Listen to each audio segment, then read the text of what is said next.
Hello Capricorn, Sun, Moon and Rising. These are your messages for October, and the very first card that we have coming up for you as your underlying energy is the Princess of Wands, also known as the Page of Wands in traditional tarot decks. So this is a card that speaks of a new spark, some excitement, some enthusiasm.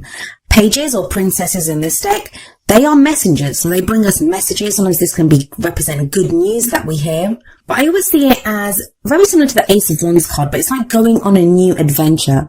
There's this new spark, a new idea, something. It could be a creative idea, could be some passion that is ignited in you, whether it's for a person in a relationship, a romantic relationship, socializing with friends, or an idea for a new project, at work or in your business. It's a great card to have as an underlying energy because it does speak of that kind of simmering fire, that spark that you're ready to use to go on this new adventure, to start something new. Now, I will say, your reading, it has some really great energies coming in for you and some change coming in. And it kind of feels like the biggest hurdle that you guys have during this period, or that's coming up in this reading at least, is doubt or like an old issue that crops up. But it doesn't feel like it's so much something tangible, and this has been coming up for a few of the readings that I've done, not just for this batch of videos, but for clients as well. There have been a lot of changes that have been initiated in the last few weeks and months, and there's something I'll talk about at the end of the video because I always do a message at the end, and it kind of feels like this is the message for this time.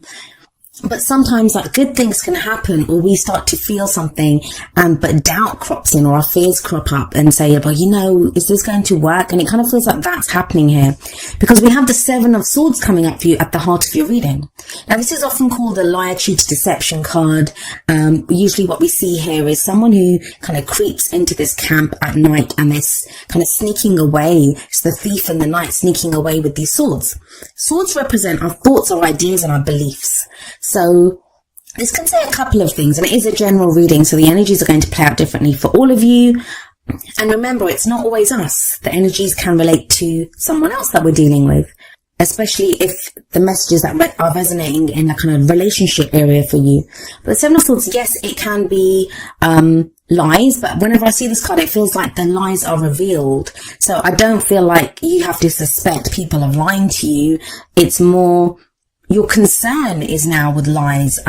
So maybe you've received some news with that Page of Wands, the Princess of Wands that came up as an underlying energy, and you're not sure if this is true. Like, you're trying to figure out, is this true? Is this person real? What they're saying to me? And Sagittarius got something similar as well, like that too good to be true kind of energy coming up. The Seven of Swords is not always about lies or, deception. It can also be the fact that we don't want to take a risk. Sometimes we're being called to, deal with something, and it's like, I'm not sure if it's worth the risk for me, because think about it. The guy has to sneak onto this camp. He could get caught. Even though he's going to take these swords, he's going to steal these swords. It is a risk that he's taking. So when the Seven of Swords shows up, it can be that we don't want to face something. We don't want to deal with something because the risk might be too much to us. So as this card is coming up at the heart of your reading, it may be now, like, for example, I'll give you an example of how this energy can play out. If you have a spark or, an idea for a business venture or a project that you want to start, Seven of Swords energy could be like, but I don't know, it could, cost me too much to do this, or I could be risking my business or my client base by getting into this. So it can be that kind of doubt that's coming in. Now, it's strange that you are there, that you are at this place, because we have the Strength card coming up at the foundation of your reading as a past energy. So the Strength card tells me you've already taken bold steps. You've already had to engage like that inner strength to get through so much. Strength card is a beautiful card, and I always say that. I love this card. It speaks about having the strength to overcome any obstacle. But the strength shown in the card, like we have this young maiden and we have this lion there.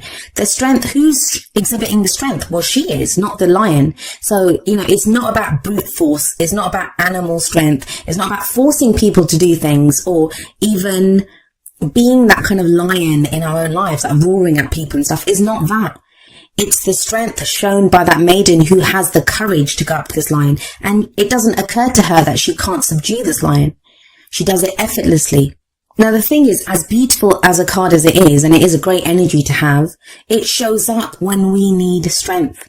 when there are obstacles that require us to kind of pull on this strength, to call on this strength that we have, it can indicate, I mean, it's kind of for Leo, so it can indicate having to be bold, having that kind of heart's desire and really kind of going for what we want. Like, that can take courage.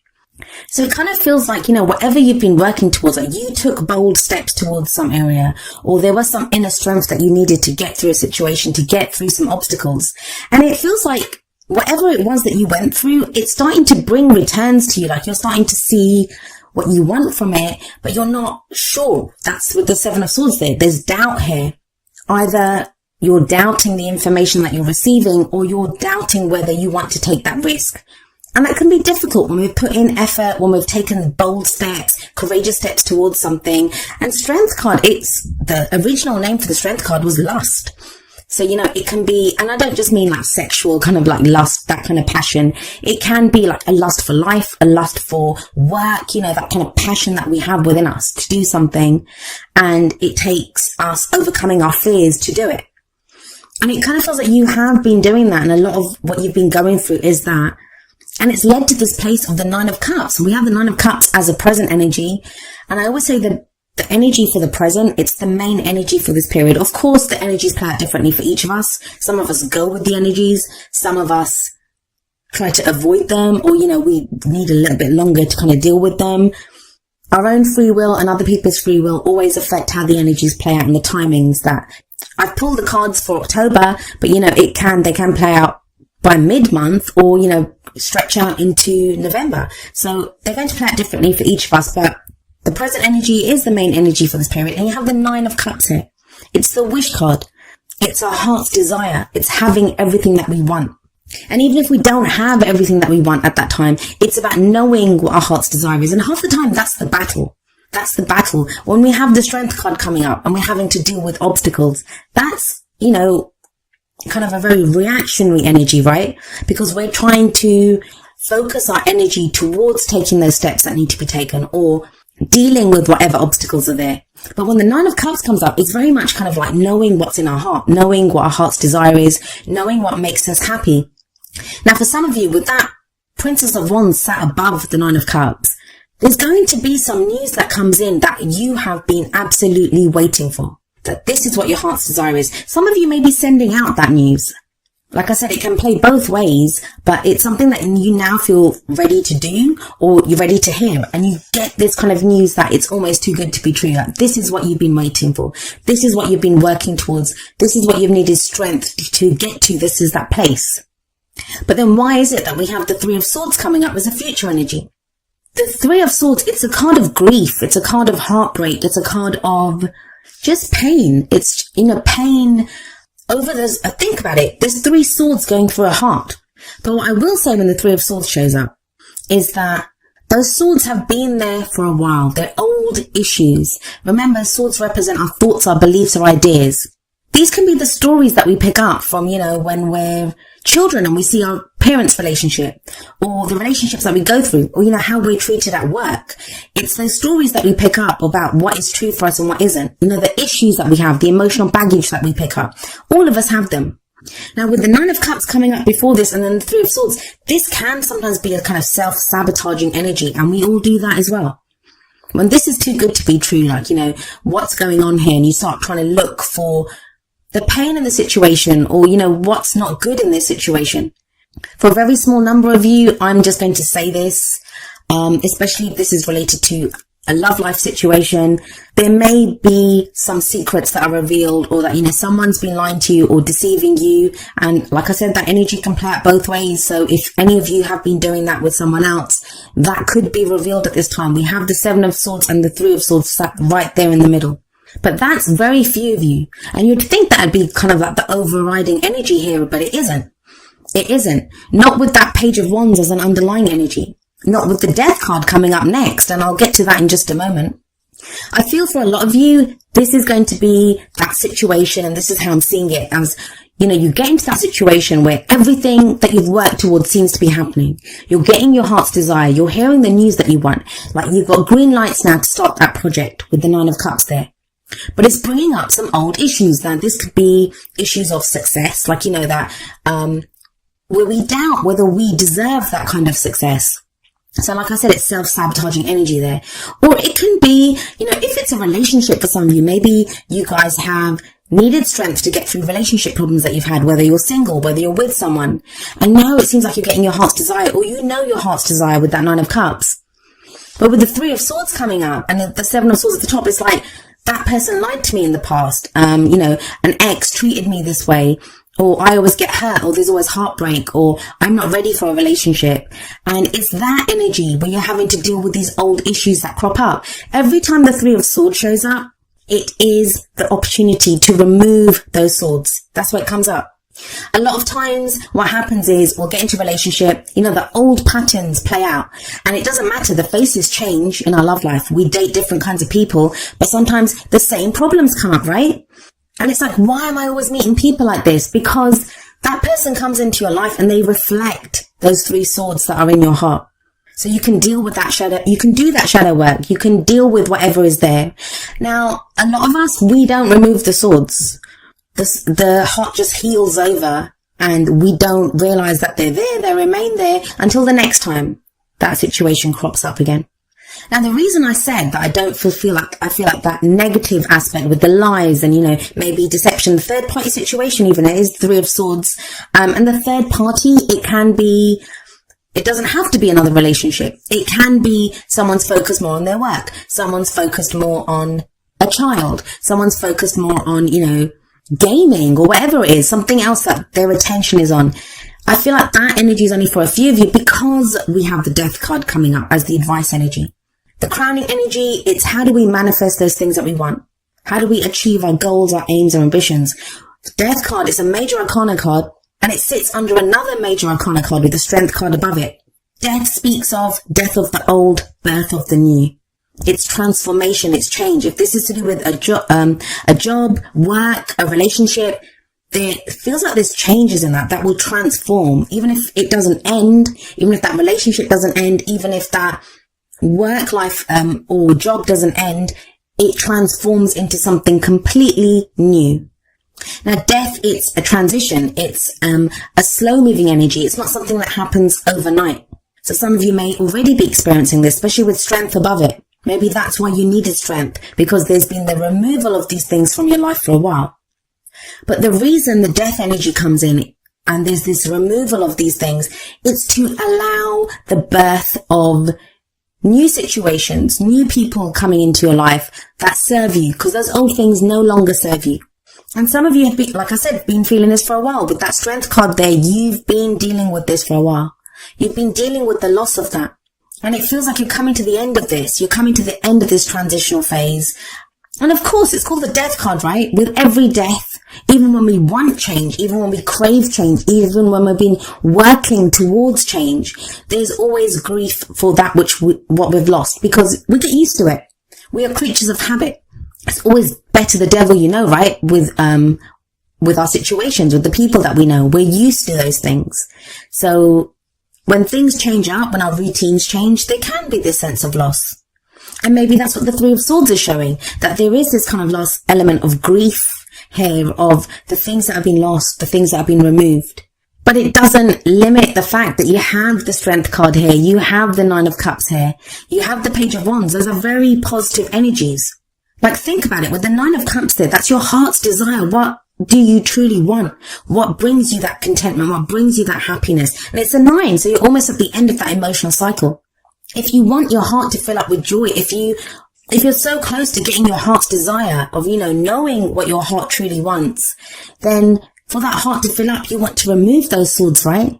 So for some of you, this is going to be that last shadow work that you've been doing on yourself. But it just feels like doubts with that 7 of Swords there. For some of you, it's going to be doubting what you're hearing, doubting someone else, secrets, that type of thing. For others of you, it's just going to be, I don't know if I want to take this risk. I was hurt before.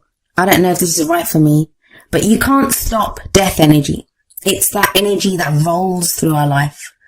And ultimately, it does lead to something great. I mean, I don't know if you can see it. I haven't blown up the cards. But at the back of the Death card, the sun is rising. A new day is dawning.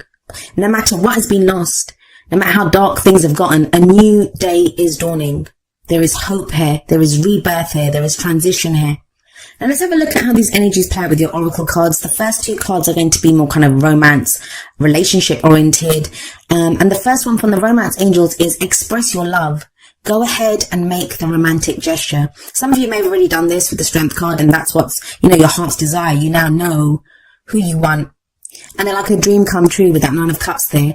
For some of you, maybe that's the pain. Like, you've kind of met someone, or you know who your heart's desire is, but you don't want to say it to them, or, you're afraid to express it to them because you were hurt in the past, because you got those scars from previous relationships, because you were lied to in the past, or it's not a risk that you're willing to take right now.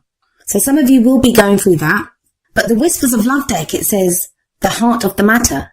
And it says there is more going on than meets the eye. Recognize what this is all about. For some of you, it's going to be recognizing that, maybe the person that you're interested in is not as great. There is something going on there.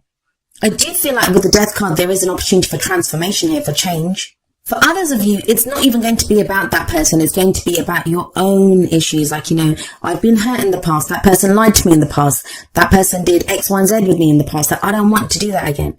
But this new person may not be that. You have got the 9 of cups. That's your heart's desire. So it's very fitting that the advice from the Wisdom of the Oracle deck is number 29, breathe. And I think Scorpio got this card as well. So some of you may be dealing with a Scorpio, especially with the Death card there. This is a card about patience, about waiting, going slowly. It's also about meditation, trust, healing. It's a very healing energy, the breathe card. So again, with that 3 of swords there, this could be an opportunity for you to heal those wounds that have been there. That maybe you've met someone now and they're bringing up these kind of old concerns, this old pain that you've had. And it's an opportunity for you to heal it. And sorry, it kind of became a bit of a relationship reading, but it could be to do with a work situation. Like I said, it's a project that you're not sure if you want to start because maybe you failed at a previous project, or, it didn't go the way you wanted it to, and you're not sure if you're ready to risk that again. Or you now have a business partner with someone that's making an offer to you with that Princess of Wands, like a new project or a colleague that wants to work with you, and you're not sure if you can trust them because you were burned in the past. Now, whether this is real or not, and by that I mean like whether someone is really trying to deceive you or lie to you, or whether they're not, the breathe card is telling you, take that step back. Really think about this. There's no rush here. Like I said, the Death card is a slow energy. And there can be the sense that I've put in so much time and effort, I want to kind of act on this, or I want to make the most of this right now. The breathe card says, slow down, breathe, take a breath. It's about meditating and trusting your own highest intuition, trusting your own instincts. Oftentimes we have to allow that space, like just take a breath. If we're not sure, we don't have to act on that. There's no kind of rushing energy here. If you know what your heart's desire is, then it's about trusting that you'll get that. Or trusting that, if someone's intentions or the situation is not exactly as you think it is, that will be revealed to you. So maybe in October, you're being asked to take that step back, that even though you've put in all that effort, even though you've been really strong, even though you know your heart's desire and it's almost within reach and you want to reach out for it, it's about taking that step back, making sure that, you're not acting from old issues or what you're being told or what you're being shown is the truth. And that I think that will be revealed to you. And the reason I say that is that we have number 43, man holding a coin, coming up from the energy oracle cards. And the man holding a coin, it is the King of Pentacles card. And that's very much your energy, Capricorn. That's an earth energy. It can be another earth sign, which would be Taurus, Virgo, or Capricorn, or just, that kind of quality that we have in someone. Now, if this is about business or if this is about work, this can be a financial advisor. For those of you that are trying to succeed in something to do with work or practical matters, the man holding a coin indicates success. He's very successful. He's like the King of Pentacles. He knows which moves to make. He has great advice. He has great instincts when it comes to creating abundance, to creating financial gain. It's also a very healing energy. So we have like breathe and man holding a coin. Both of those cards are healing energies. So it does feel like, I'm not too worried about that 3 of Swords coming up in the future. Not with all those other great cards around it. And not with Death card. It feels like it's necessary. It's necessary to get over this. So you can heal the wounds inflicted by those 3 swords. But whatever advice you're given, so maybe, if someone is trying to give you advice, with the breathe card there, and with the 9 of cups, it's trust your own intuition here. Take that breath, take that step back, reflect on this, and trust your own intuition. Because it does feel like there will be people there that are there to help you, or, that are excited about your project, or offering you something, offering you stability or security and love, but you're not sure. And I do feel, Capricorn, if there's any message I can give you from this, it's, give yourself that space and that time to become sure, because everything will be revealed. Now, each of the energy oracle cards, it does have an affirmation, and I'm going to end with the affirmation for man holding a coin. And it says, I determine my own destiny. I take financial action, and I'm receiving wonderful assistance from those around me.